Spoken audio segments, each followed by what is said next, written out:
کرم نوازی ہوگی۔ بہن نے فرمایا کہ کوئی ایک شخص تھے، وہ باہر گئے، ان کو چونکہ وہاں کی رہائش وغیرہ چاہیے تھی، انہوں نے اہل کتاب لڑکی سے نکاح کر لیا اور پیپر میرج کی تھی، یعنی پیپر پہ بس سائن وغیرہ کیے اور نکاح ہو گیا۔ تو کیا یہ نکاح صحیح تھا کہ نہیں تھا؟ پہلی بات تو یہ یاد رکھیں کہ ہمارے بہت سے مسلمان بھائی ایسے ہیں کہ جو اپنے دنیاوی مستقبل کو بہتر بنانے کے لیے نہ اللہ کی پرواہ کرتے ہیں، نہ رسول کی پرواہ کرتے ہیں، نہ شرعی احکام کی پرواہ کرتے ہیں۔ اس وقت تو ان کو نہ قرآن یاد آتا ہے، نہ حدیث یاد آتی ہے، تمام شرعی احکام انتہائی معاذ اللہ ثم معاذ اللہ اپنی راہ اور ترقی کے راہ میں رکاوٹ محسوس ہوتے ہیں، انہیں پس پشت پھینکنے میں ذرہ برابر شرم و عار محسوس نہیں کی جاتی ہے، اور جس طرح بس دنیا حاصل ہو جائے اس میں آدمی غرق ہو جاتا ہے۔ پھر جب دنیا مل جاتی ہے، شوق پورا ہو جاتا ہے، جوش ٹھنڈا ہو جاتا ہے، پھر اللہ یاد آنا شروع ہوتا ہے، ارے یہ میں نے کیا کر لیا۔ پھر وہ ہم سے بھی مسئلے پوچھتے ہیں، صاحب یہ غلطی ہو گئی، اب کیا کریں؟ جب ہو رہی تھی اس وقت مفتی صاحب یاد نہیں آئے تھے، اس وقت اللہ تعالیٰ یاد نہیں آیا تھا، یہ کیوں نہیں سوچا تھا آپ نے، اتنے اپنے آپ کو کیوں نہیں طاقتور کر لیا تھا، اتنا پاورفل کر لیا تھا، اتنا اچھا سوچنے کی صلاحیت اپنے اندر کیوں نہیں بیدار کر لی تھی کہ جب یہ چیزیں مجھے حاصل ہو جائیں گی اس کے بعد ضمیر کی ملامت اور پچھتاوا اور حسرتیں مجھ پہ مسلط ہوں گی، اس وقت یہ ساری نعمتیں ہینچ محسوس ہوں گی، اور فکر آخرت جب آپ پر غالب آئے گی اس وقت آپ کو پتہ چلے گا کہ یہ تو دنیا یہیں رہ جائے گی، کاش میں اپنے اللہ کو راضی کرتا، لیکن آپ نے نہیں کیا، پھر پچھتاوا ہوتا ہے۔ تو اس لیے یہ صاحب نے بھی ایسے ہی کیا، بس یو کے کا ویزا مل جائے، یو ایس کا ویزا مل جائے، بھائی کیا جنت مل گئی؟ کیا وہاں پہ نجات کے پروانے مل جائیں گے؟ اور پھر جو وہ کام کرتے ہیں وہاں پہ جا کے میں جانتا ہوں اچھے طریقے سے، کیونکہ ہمیں ان لوگوں سے رابطے ہیں، نہ حرام کی تمیز، نہ حلال کی تمیز، نہ اللہ کی کوئی پرواہ، نہ رسول کی کوئی پرواہ، بالکل یعنی ایسا ہم اپنا رویہ کر لیتے ہیں کہ ہمارے عمل کو دیکھنے والا تو یہ سمجھتے نہیں کہ یہ مسلمان ہے، اس کا کوئی آخرت پر بھی ایمان ہے۔ اس طریقے سے دنیا کی محبت میں غرق ہو کر بس باہر کی ہمیں چیزیں حاصل ہو جائیں، باہر کی پرسکون لائف مل جائے، جنت کی پرسکون زندگی اور قبر کا پرسکون آرام کسی کو نہیں چاہیے،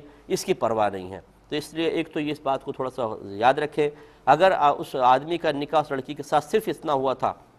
کہ گواہ مسلمان موجود نہیں تھے اور خالی پیپر پہ سائن ہوا، تو یاد رکھیں یہ نکاح نہیں ہوا۔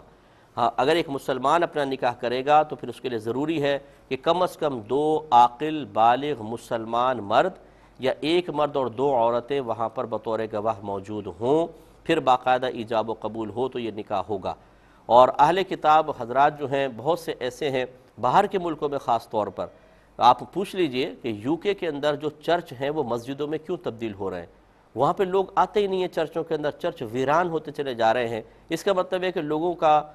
جو کرسچنز وہاں کے حضرات ہیں جو اپنے آپ کو کہتے ہیں، ان کا مذہب سے رشتہ بہت ہی کمزور ہو چکا ہے۔ جب کمزور ہو چکا ہے تو اللہ تعالیٰ کے بارے میں جو اہل کتاب کا اصل تصور تھا وہ تصور بھی کمزور ہو چکا ہے۔ تو بہت سے تو ایسے ہیں جو اہل کتاب ہیں ہی نہیں۔ اس پر میں کلام کرتا ہوں لیکن ایک بریک کے بعد۔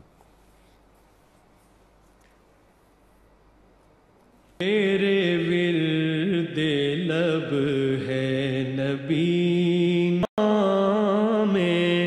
حبیب ہے۔ بسم اللہ الرحمن الرحیم۔ تو ایک بات تو یہ کہ اگر وہ لڑکی اصل اہل کتاب نہیں ہے، اللہ تعالیٰ کے بارے میں صحیح تصور ہی نہیں ہے، کیونکہ بعض تو خدا کے وجود کے منکر ہیں،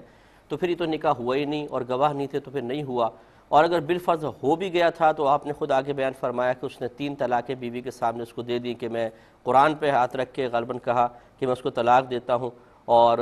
بعد میں اب منکر ہو رہا ہے کہ نہیں، جب ان کے طریقے سے شادی کی ہے تو طلاق بھی ان کے طریقے سے ہوگی۔ یعنی وہ مفتی بن گیا ہے، دنیا کو حاصل کرنے کے لیے خود مفتی صاحب بن گئے اور خود ہی سب فیصلے کرنے شروع کر دیے ہیں۔ یہی وہ نحوست ہوتی ہے، میں لفظ استعمال کر رہا ہوں معذرت کے ساتھ، کہ جب دنیا کی محبت دل میں گھر کر جائے اور انسان دنیا کو ہی جنت بنانے کے لیے رات دن سوچنا شروع کر دے اور اس کے لیے عملی کوشش شروع کر دے، تو اسی قسم کی حرکات کا صدور ہوتا ہے کہ پھر وہ نہ علماء کے پاس جانا پسند کرتا ہے، نہ مفتیان کرام کے پاس، خود ہی سوال پیدا کرتا ہے، خود ہی جواب دیتا ہے، خود ہی اس کے اوپر سائن کر کے اس پہ مہر لگاتا ہے کہ بالکل جواب ٹھیک ہے، اور اپنی آخرت کو برباد کر لیتا ہے۔ یہاں کی پرسکون، تھوڑی سی پرسکون زندگی کے بعد یہ قبر میں پہنچنے دے، اگر اللہ ناراض ہوا تو پھر ایک ایک لمحہ کتنے سالوں کے عذاب کے برابر بنتا ہے، یہ تو وہاں جا کے ہی پتہ چلے گا۔ تو بہرحال اب یہ ان کا نکاح نہیں ہے،